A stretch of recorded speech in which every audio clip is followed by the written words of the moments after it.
Hello, everyone. Welcome to another Kumi session. Today we'll be speaking on mental health in Palestine with a special guest. But before we start our session, I am going to remind you to please, if you want to remain anonymous or turn off your video, please do so now, because the session is live streamed on Facebook and recorded on our Zoom archives. I think before we enter the subject of mental health in Palestine, we all are aware of what happened in the last few days. I think we are all very shocked and saddened, and our hearts are broken. And yet again, we see hypocrisy. Yet again, we see a violation of international law, of human rights. Perhaps I would like to give a bit of time to share about what we could do regarding the situation. So firstly, I would say if Ryan could put in the chat a link to medical aid for Palestine. Medical Aid for Palestine do important work. They do a lot of humanitarian work, particularly now in Gaza, which is a catastrophic reality, where children, women, elderly, schools, hospitals, ambulances are all being bombed, neighborhoods, refugee camps. And this organization does help on the ground. So if a link could be shared on the chat, and if you can donate, or if you can't donate, please share that within the different networks and contacts that you have, so there could be continued support for those who are suffering.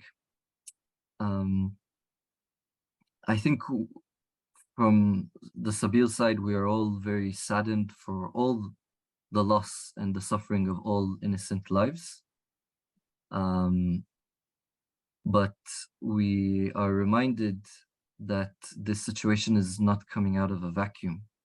The situation is a response to 75 years of ethnic cleansing, a siege that is undergoing, more than 50 years of occupation, and the status quo is violent. And therefore, we are calling for prayers and support to not return necessarily to a status quo that is violent and is a reality of occupation and ethnic cleansing, but for true transformation. And I think to our audience right now, who is around the world, we can all message our local MPs, our local politicians, in demanding for true transformation rather than returning to a status quo, and holding accountable Israel for international law. Right now, seems to be a green light for violations of human rights and war crimes, and it is truly scary and unimaginable. So yeah, if we could all do our best within your context, within your networks, to share medical aid for Palestine, to share about the hypocrisy of the West towards the human rights violations that Israel commits, that would be greatly appreciated. Lastly, before we start with our session on mental health in Palestine, I would just like to announce that Sabil will be hosting a special service of lament held by various Palestinian Christian leaders. It's an ecumenical service for lament for the reality right now. As we are speaking, people are being bombed, people are dying, lives are lost, suffering is increasing. So we want to allow a space for people to lament. and that is in the time of our usual Thursday service. More details will be shared. A post will be um, published with all the relevant details, and once the emails and the different links will be shared, please advertise them to the communities that you will find relevant to come and share with us this time of prayer and lament and reflections by many Palestinian Christian leaders. With that being said, we are going to enter into a conversation about mental health in Palestine. We are joined with Dr. Muhammad Mehri from Jamaat al-Najah, University of Najah in Nablus, who's an expert on mental health. He deals with the different mental health issues within Palestine. He has published many articles, and he is joining us now live. So I'd like to welcome you, Dr. Muhammad.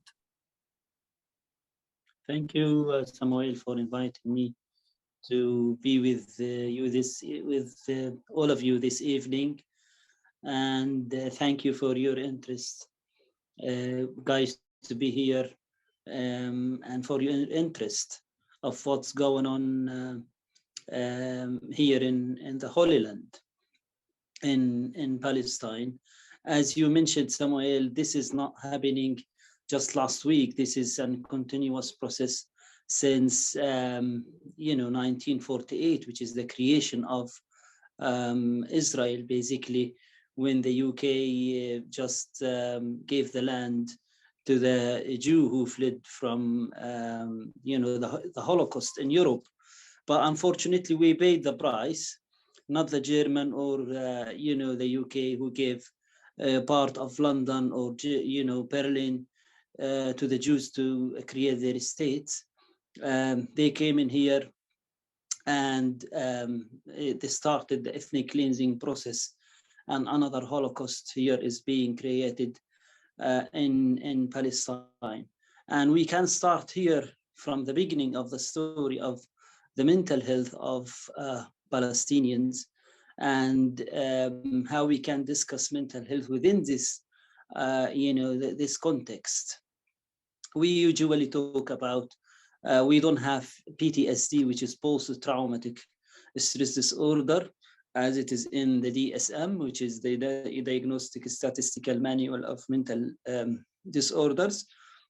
We usually talk about continuous, trauma in regard to the genocide and Holocaust going on in everyday life of the Palestinians since 1948, 1967, and go forth. So the people here in this context, they started to aware or to understand that the conflict is about their existence.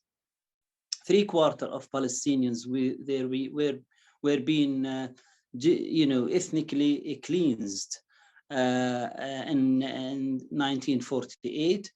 This start of the trauma that the people they have to live with, and they started to develop coping strategies about what's going on in order to cope the trauma that had been happened.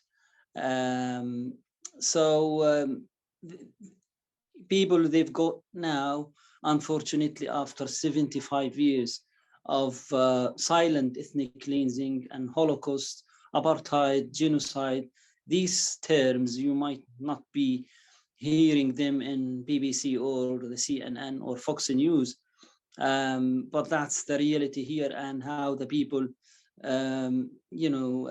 perception of, the conflict.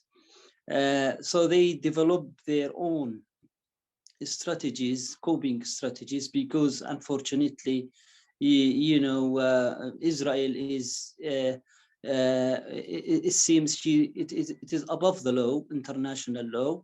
It is being backed by the US, backed by the European Union, and we can see the last week events.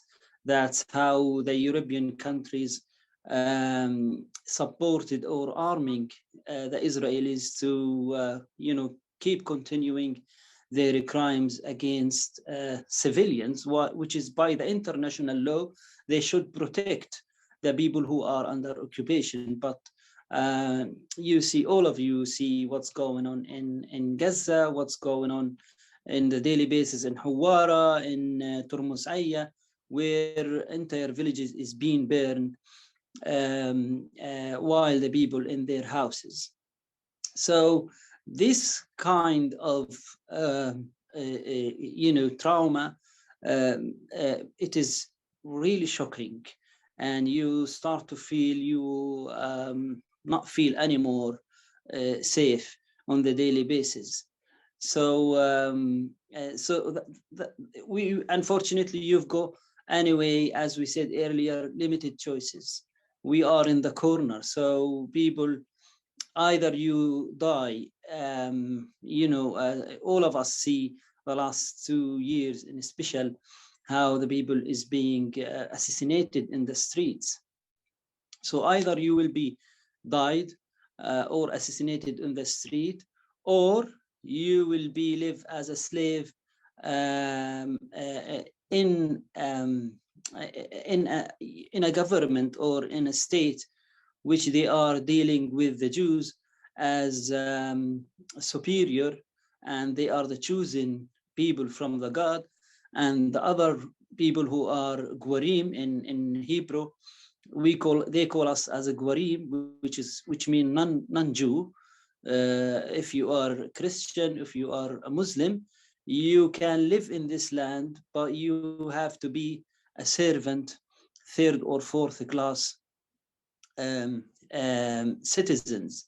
And we can see what's going on in with Arab people who live or Arab Palestinians who live in 1948 land.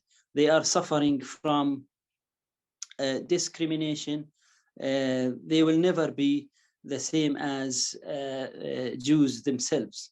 This kind of mentality, no population around the planet will accept to live with someone else who consider him as a slave. We are all a human being, and the blood of the Jew is equal the blood of Muslims and blood of Christians and the other faiths. So no one is, his blood is more valuable than the other. This is the basic issue that we need to start with, which is discussing the mentality of the people who committed these crimes without feeling guilty. I met a guy who was a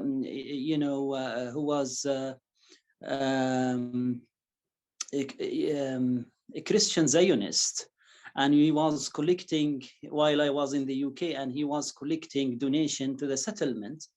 And I asked him, what you mean by Christian Zionist? He said, well, we are waiting the Jesus to come, and in order he's come to the earth, we should support the creation of Israel. And I am doing now my job and collecting money to the settlements. Then I asked him, he said they are the chosen, they are the chosen people of the God. He believed in this. He said, I asked him, do you believe that you are same level of value as the Jews? And unfortunately, he said to me clearly, no, they are better than me. They are the chosen people. And I was shocked with this mentality, that some of the people, they are convinced that, a human being, he might be better than other human being.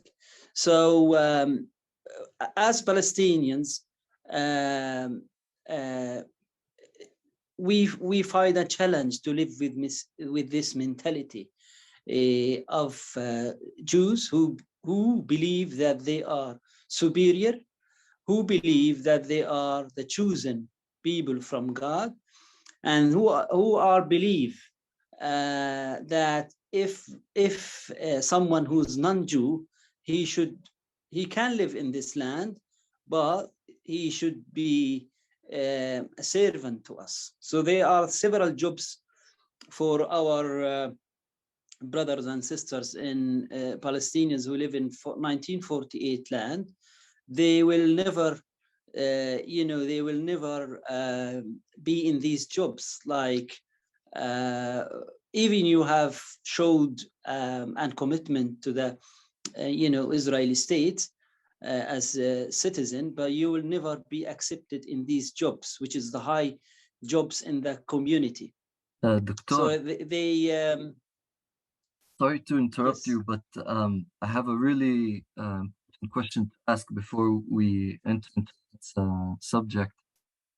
Now, with yeah, the assault and the ongoing trauma, as you mentioned, the context of the Nakba that's continuous. yeah, What you know, caring for people and providing aid for them physically is very different to providing them mentally. How do you and your projects provide mental aid and care for Palestinians who are undergoing a continuous trauma? yeah. I'm coming, but I'm just putting things in the context of from mental health view, which is how the other side look at Palestinians, or how Palestinians themselves perceive themselves. So from this point, uh, Palestinians, they created resilience strategies, and also sumud. Sumud strategies is something special to the Palestinian culture. After 1948, this culture started to be growing up. So they need to transfer us to the other countries and become refugees. The rest of the population who are staying here in Palestine, and their leaders saying this theme frankly. We should transfer people in Gaza to Egypt and people in the West Bank to wherever, to Jordan or to another country. So we need to cleanse Palestinians from their culture, from their existence on this land, and in order to create, Israeli state, which is the oasis of democracy, as the European countries deal with. Now, how we can help in mental health services within this context? I used to treat and meet people who came from Gaza, survivor. Now Gaza is itself, we consider it as a diagnosis. People who go through all these wars and genocides on the daily basis without electricity, without food, without medical services. So they've got very limited options. Either they will die from um, lack of medication or lack of clean water. There is no clean water in Gaza. Or they die while they are standing and fighting and let the other side pay the price and hearing their voices. So when the people come here, they for treatment in hospitals in Jerusalem or here in Nablus or wherever, they come with mental health difficulties or mental health challenges. And each one of from any guy who came from Gaza, he need mental health interventions, unfortunately, because no one on the planet go through what's the people in Gaza in special go to. So this is why we find anxiety and depression is epidemic, and also trauma is epidemic in Gaza, civilians, as we said earlier, because they are living in a hellish life. And I'm sure if another nation who's being living there, they might be collapsed or wiped out, or happen to them as what's happened to the Red Indians in America or Aboriginal people in Australia. They just disappeared. So the Sumud strategies is to stay in the land in front of transfer and ethnic cleansing policy, which has been adopted since the creation of Israel. And unfortunately, PLO was, disappointed. They promised them since 30 years of peace, a peace process, which lead to Palestinian states. But now, after 30 years of political pathway, the Palestinians find themselves live in cantons, in a hellish life, in apartheid regime, and also in genocide and ethnic cleansing practices on the daily basis.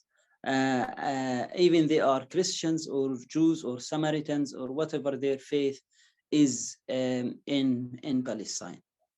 So mental health services here also get special context. Many colleagues who are come, from abroad, they try to do intervention here in Palestine, but unfortunately it doesn't works well, because the therapist doesn't understand the mentality of Palestinians and how they think, and how they deal with the daily basis of, challenges, let us say, or difficulties. So it's not, we cannot do copy and paste intervention for a guy who is depressed, like a guy who depressed in the UK or Finland, or a guy who's depressed from Gaza. The context of the intervention and the culture also is different. So we've got like a special module how to deal with these disorders in public. And unfortunately, mental health is the most popular or epidemic disorders in Palestine, but it is the least significant services here in Palestine. Only 1% of Ministry of Health, Palestinian Ministry of Health, go to mental health services. Why? It is the most epidemic problem here in Palestine. And most of this budget goes to the tablets for the chronic patients like schizophrenia or depression or traumas. So we cannot say that we have mental health services here in Palestine or in Gaza. All maybe people, I claim that all people need mental health interventions.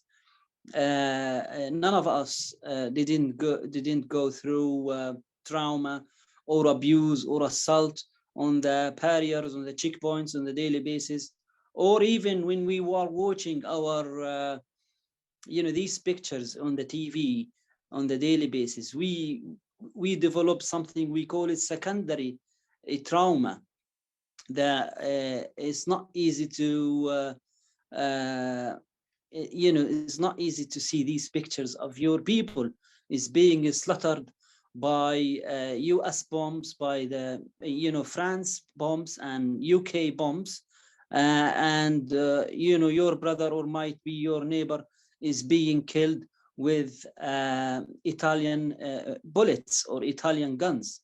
This is a tragic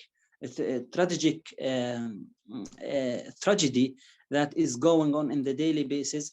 And unfortunately, the European Union, who are singing about human rights and democracy, and the US, which is considered themselves are the freedom word, they are supporting this terrorist action of Israeli state on the daily basis. So we feel that we are alone.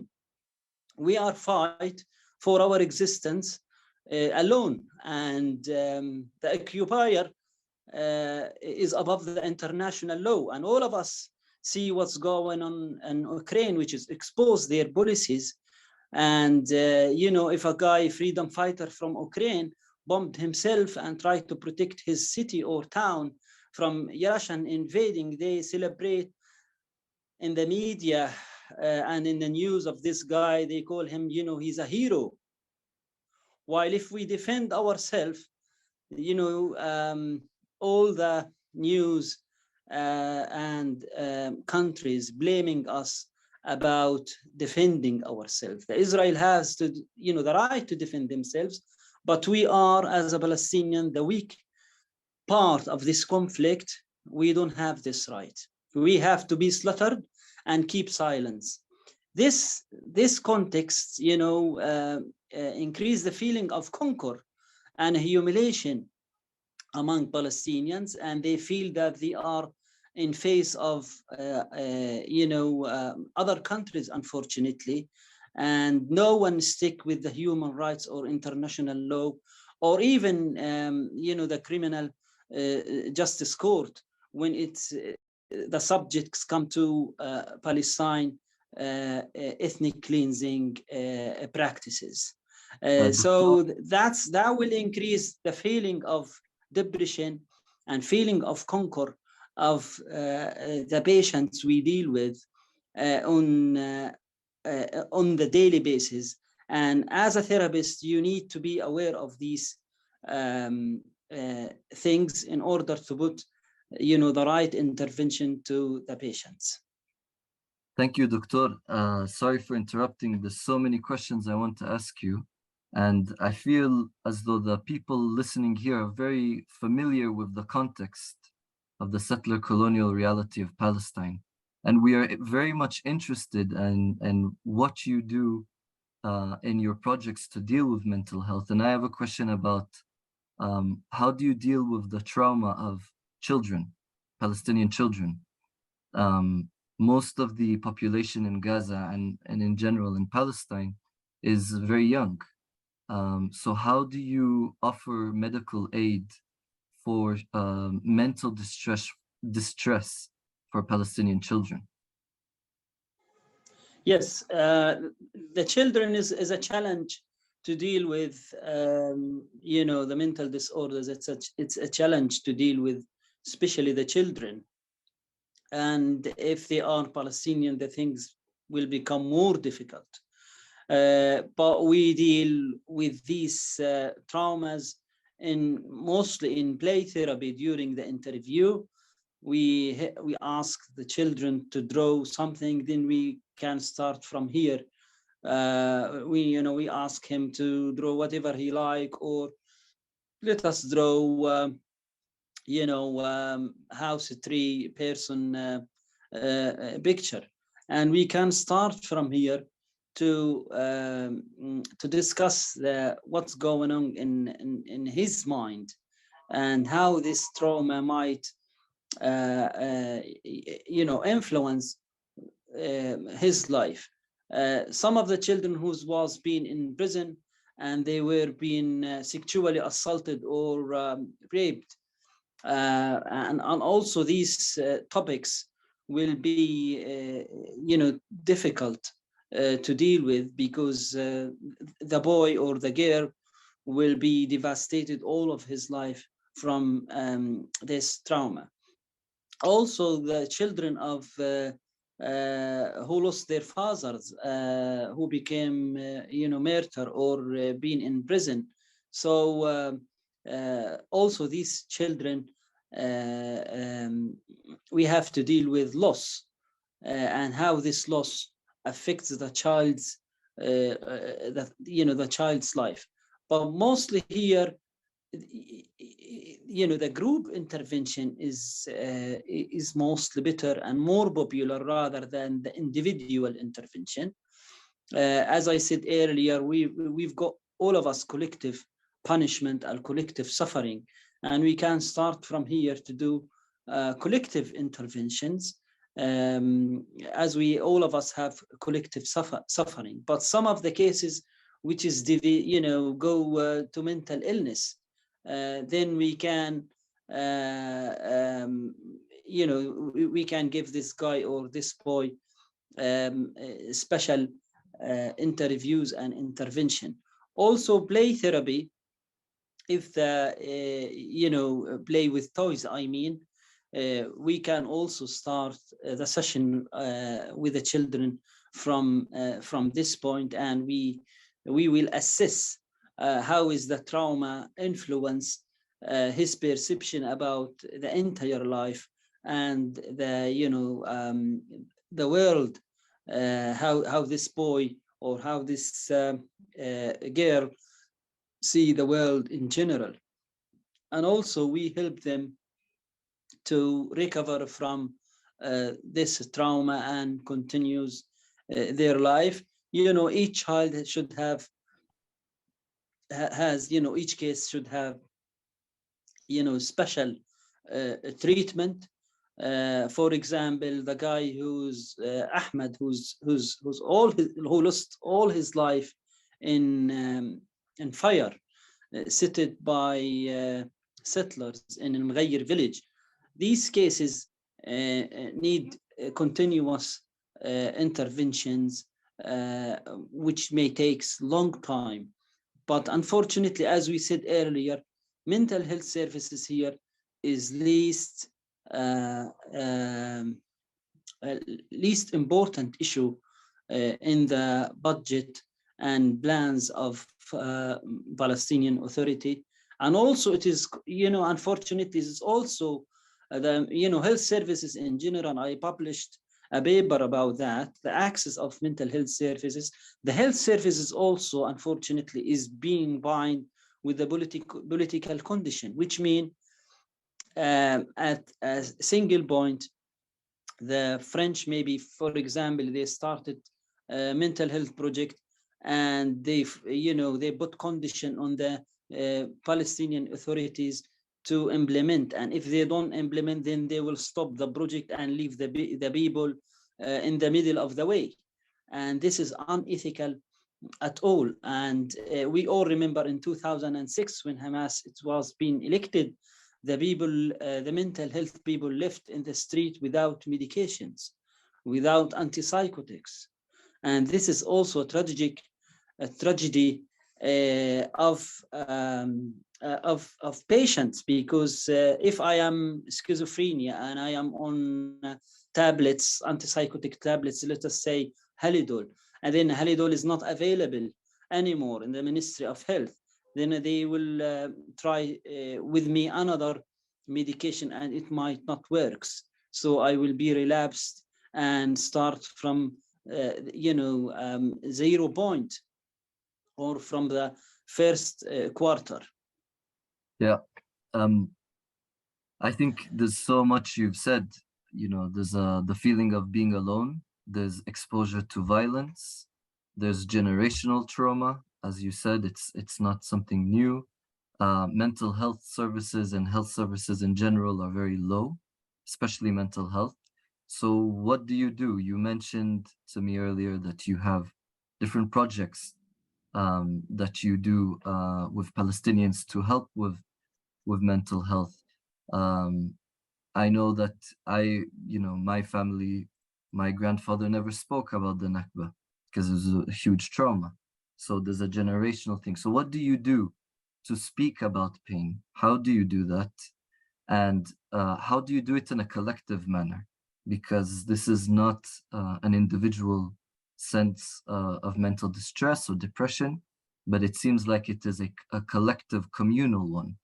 So, what do you do? What projects do you do that help with mental health care for Palestinians? And two, how do you do it in a collective way?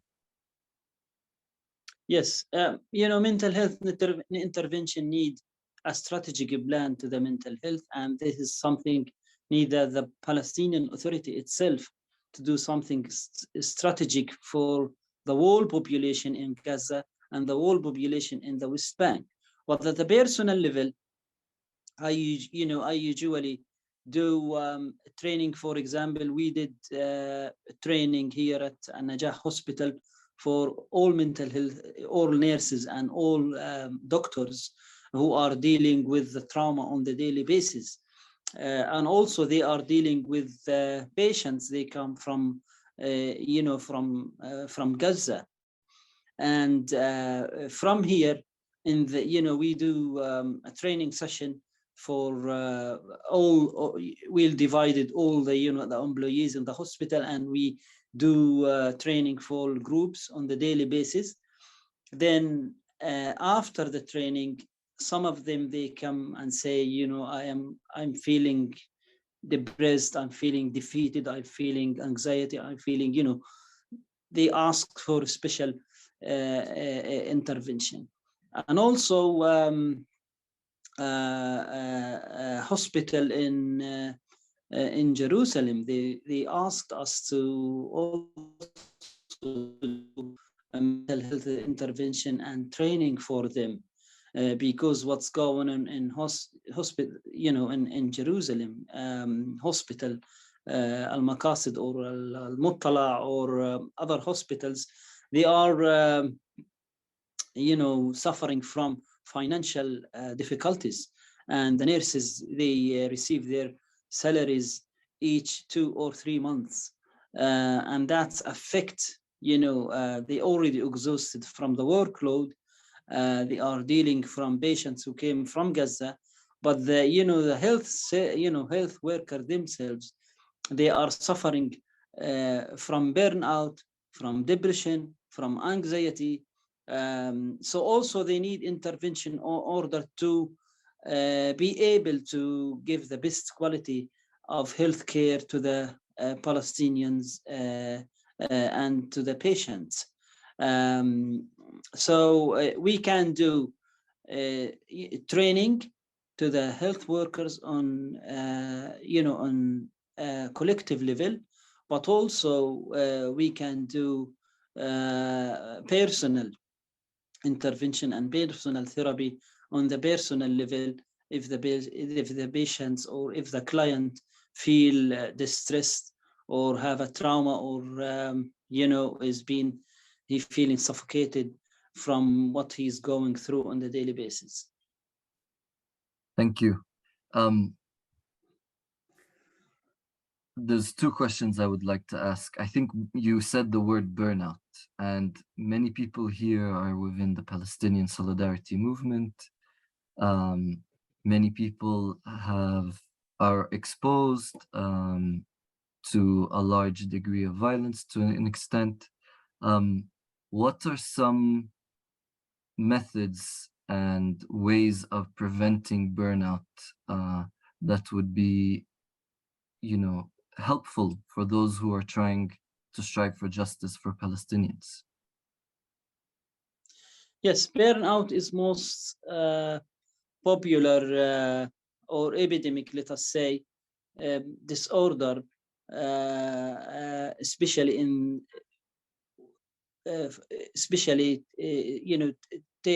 happens to the employees, whether they are health workers or even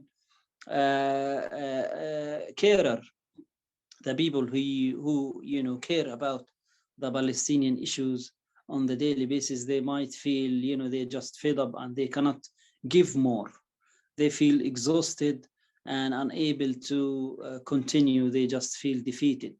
And this is something serious, unfortunately, because if you are a doctor or a nurse and you are unable to work more, or you are not doing your best, that's mean your science or the training you have on the daily basis, it might be unhelpful, and you cannot deliver the services to the clients.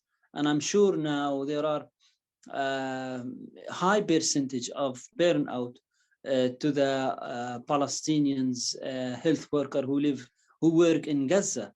Um, I'm listening today to the news, and the head of the hospital, he's saying some doctors and nurses, they didn't sleep since 3 days, which means they are working 24 hours a day. That's mean they have to pay the bill from their physical and mental health, because what's going on in Gaza, as I said earlier, no one can tolerate as a human being this large amount of humiliation, bombardment, and genocide, which is and blockade also. If you are a doctor and you are going to do a surgery, and you don't have gauze, you don't have Polydine, your antiseptic solution, the basic gloves, the basic things to do in order to do the surgery.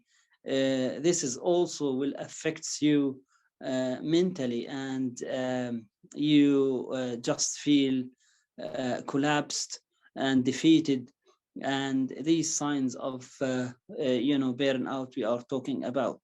So if we train these nurses, let them debrief, this means they will give better and give more, and they do their best to deliver services, health services within what available resources to them. And we developed also resilience module to the employee in specific, and health worker or carer in specific, in order to improve their mental health. Thank And you. I personally, ready to do training to the health worker in Gaza, or even in Jerusalem, if that's possible in the near future. Definitely. There's a few questions on the chat that I'll ask. I'm not sure you might know them, but I'll ask them anyways. Can Al Ahli Hospital in Gaza receive help through the FEDJ? And I'm assuming help is financial. Is there a possibility of helping them financially, supporting them, Al Ahli Hospital?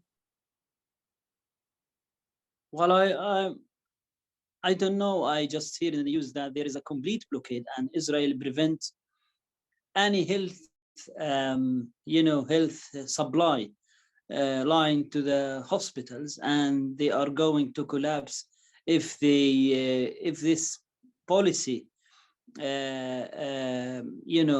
continue. And I'm not aware if there is a route to deliver medical supplies to them, or help them financially, because all of them now is suffering, especially from as I said earlier, from the workload to the health staff. They need support, they need numbers of nurses and doctors to join them, and also there are no medical supplies in the stores. In the morning, I was listening to the head of the Ministry of Health in Gaza. He said we've got 30% of left of the medical supplies already we have. So which means there will be no sutures in the operation rooms. There will be no gloves, no oxygen, no all these basics needs to save lives of children. This is also another question related to that. Can medical aid Palestine get through Gaza right now, or is it completely shut? It's completely shut.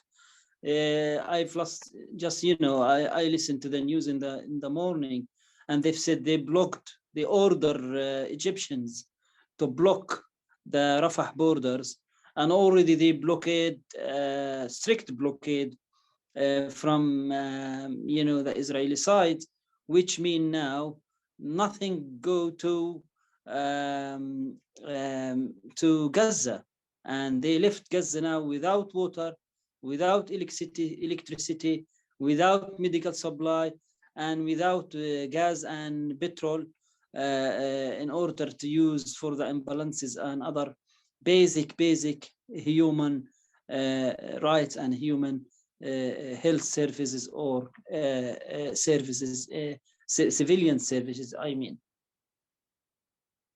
Again, I would just reiterate what I said in the beginning, just echoing what Dr. Muhammad said, is that if we could put pressure on our local politicians to try and uphold and try and implement international law within Palestine, Israel, that would be greatly appreciated and is an item of action we can do collectively in Kumi. Um, so right now we are in the midst of extreme suffering and violence.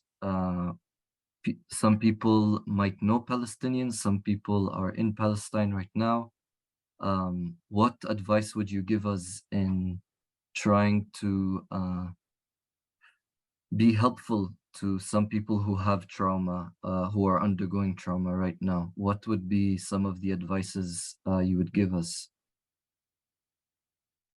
Well, as we talked, Samuel, earlier, I was in Cairo's conference last year, and they are appealing in the conference that the churches and the Christians around the world, they should have, they should have teeth. We need your prayer, but also we need your teeth of your churches and your local communities in order to do intervention, because the governments now, European governments, keep arming Israel's from the civilian, from your tax, from your money, from your bucket. They gave it to Israel in order to kill Palestinians. So is not enough to keep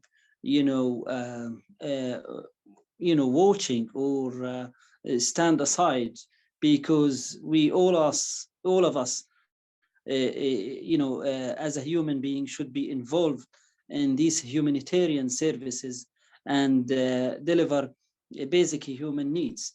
But in regard to the to the trauma, um, uh, I think it's difficult to not be influenced from what's going on from the pictures and the news, but at least conference and talking about these issues in with the local community, with your friends, especially even the European news, is doesn't represent the Palestinian narrative story of the conflict. They are just saying, while Hamas is, sending rockets to Israel, and Israel have the right to defend themselves. This is the stereotype of the news each time about each conflict happens. And you need to explain to your friends, to your local community, the realities, and not keep watching CNN, BBC, and Fox News, because that's will that doesn't represent the truth and the reality of what's going on the ground. Yeah, and I think in a helpful article that is helping me navigate and articulate what you just said was by Jonathan Cook. He had an article recently published, and I believe Ryan put that on the chat. But if everybody can just look it up, it can very much show you the hypocrisy of the West. And as mentioned in the chat, um, the response there are to protests and to calls of action and justice are being met by extreme violence and hypocrisy and ignorance by various European countries and communities. Um, so yeah, I think Jonathan's article really helps you frame and articulate what Dr. Muhammad has been saying. Thank you, Ryan, for posting the link to the chat. I guess perhaps before we leave, I think again, donate to Medical Aid Palestine, and hopefully they can enter into Gaza and provide aid. Contact your local politicians to put pressure on them in making sure that international law is being implemented. Also, there are various protests, whether it's in the States, in the UK, around the world, which is showing support for the people in Gaza. And it's truly a sad time right now. But we don't want to give people the opportunity to ethnically cleanse and to inflict even more violence. Dr. Muhammad, maybe for the last question, what can you give us maybe a story of sumud, a story of resilience that the medical people, staff that are working on the ground are sharing? Maybe can you share with us a short story of an exhibition of sumud by the various medical Palestinian teams? Yes, I was listening to a lady. She was. There are many stories. Each one have his own, success of story. But I was listening to a lady. She's a nurse. She said to me, "I was working in the clinic on the daily basis, and a guy, he came with his donkey, who was being deeply injured, and he was literally crying for his donkey, um, and it's the main source of his income as well. As a farmer, he was injured by the settlers, in the checkpoint. So he don't know where to go. Then he brought the donkey to the health clinic, which is for the human being, not for the animals. And he was pleased me to help the donkey. She said, I've got limited choice. I left my patient, then I have done operation to the donkey, and I sutured the donkey, and it was after the operation it was recovered, and it was doing well, which is against she take risks, because this procedure was against the Ministry of Health policy, because this clinic is for the human being only, not for the animals. But as we see, in this context, people, they didn't lost their common sense and sense of mercy, even to the to the animals, in this context of health and genocides for the human being. We find these stories that nurses still have the compassion toward delivering the best quality of care, not just for the human being, but also for the animals. Thank you, Doctor. Thank you, and I think it's an important reminder that mental health is also another very significant crisis that Palestinians are undergoing right now. I would just like to remind everyone before we end the session that on Thursday, Sabil is hosting a ecumenical service of lament. By many Palestinian Christian leaders will be leading the service. So please join us on Thursday, 6 p.m. Palestine time. Also, I've been seeing people sharing different networks, different organizations, links to different areas you can donate, you can help. Let's use this community that we have to continue this collective effort to be in solidarity. I really don't have, I'm struggling to articulate myself with the situation, but I really appreciate all your support and solidarity. Let's continue doing the best we can. And tune in with us next week also for another Kumi session with El Haq, human rights organization, which will be talking about how Israel and other countries around the world are profiting from the occupation. And indeed, in Gaza right now, they're probably testing the different military innovations that they have in order to sell them to other countries, which is deeply, deeply upsetting. So yeah, with that, I guess I will leave everyone and say goodbye and see you all soon. And thank you very much for tuning in. Thank you, Doctor, for all of the work that you do, the important work that you do with mental health in Palestine. Thank you. And we support your work, and we wish you and everyone that is working with mental health in Palestine all the best. Thank you, Samuel, and thank you for your listening. And I will also would like to thank all who's being with us this evening and for their interest to the Palestine issue and our country and the Holy Land. Thank you. Thank you.